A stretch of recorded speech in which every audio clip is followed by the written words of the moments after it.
నమస్తే.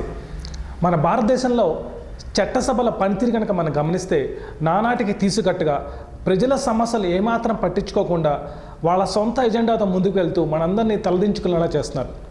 అటు పార్లమెంట్లో చూసినా, ఇక్కడ ఆంధ్రప్రదేశ్ అసెంబ్లీలో చూసినా కనుక ఇదే విధమైన నడవడిక.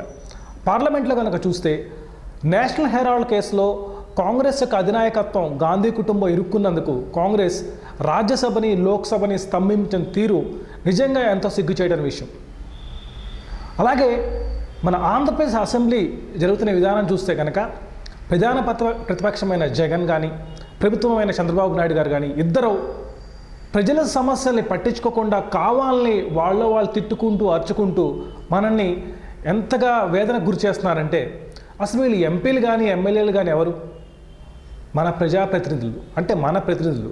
వీళ్ళు మన గౌరవాన్ని చేయాలి తప్ప మన పరువును తీస్తున్నారు, అరుచుకున్నారు, కొట్టుకున్నారు. నిజంగా మనం సమాజంలో ఆ విధంగా చేసుకున్నామా? వీరి ప్రవర్తన ఏ విధంగా ఉందంటే పూర్తిగా వీధి రౌడీల్లాగా చిన్నపిల్లలు స్కూల్లో చేస్తున్న విధంగా ఉంది తప్ప వీళ్ళకి ఏమాత్రం చిత్తశుద్ధి కనిపించట్లేదు. పోనీ మన దగ్గర సమస్యలు లేవా? రైతులు ఆత్మహత్యలు చేసుకుంటున్నారు, రాజధాని గురించి రైతులు భూములు లాక్కుంటున్నారు, గొడవలు చేస్తున్నారు, విద్య అందట్లేదు, వైద్యం అందట్లేదు. మొన్నే చూస్తే కనుక వడ్డీ వ్యాపారం పేరు చెప్పి స్త్రీల ధన మాన ప్రాణాలు దోచుకున్నారని కూడా ఆరోపణలు వచ్చాయి. కులపిచ్చి ఎంతో పెరిగిపోయింది, దాన్ని ఏ విధంగా తగ్గించాలని కూడా లేదు. ఆదాయ వనరులు రావట్లేదు. వీటి గురించి చర్చించకుండా నువ్వెంత అంటే నువ్వెంత, లోఫర్ అని, ఇదని విమర్శలు చేసుకుంటూ పనికిరాని విధంగా మాట్లాడుతూ మన అందరు పరువులు తీస్తున్నారు. అసలు వీళ్ళని మనం ఎందుకు ఎన్నుకున్నాం? దీని గురించేనా?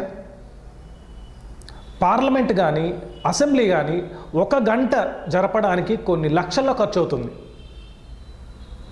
మళ్ళా వీళ్ళకి సబ్సిడీలతో టిఫిన్లు, చీప్గా టిఫిన్లు కావాలి, ల్యాప్టాప్లు కావాలి, గిఫ్ట్లు కావాలి, ఇన్ని రాజభోగాలు కావాలి. ఆ డబ్బులు ఎవరివి? మన డబ్బులు.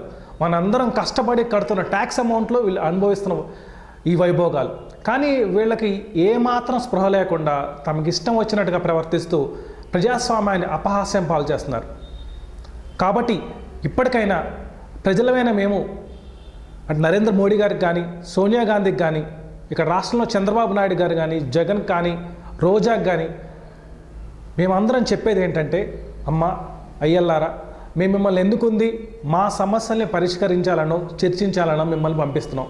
అంతే తప్ప మీ సొంత ఎజెండా గురించి మేము పంపించట్లేదు. మీరు మీ నడవడిక మార్చుకోండి. ఒకవేళ మార్చుకోలేకపోతే ప్రజలమైన మేమే మిమ్మల్ని మార్చే రోజు చాలా తొందరలో ఉంది, మార్చేస్తాం. జాగ్రత్త.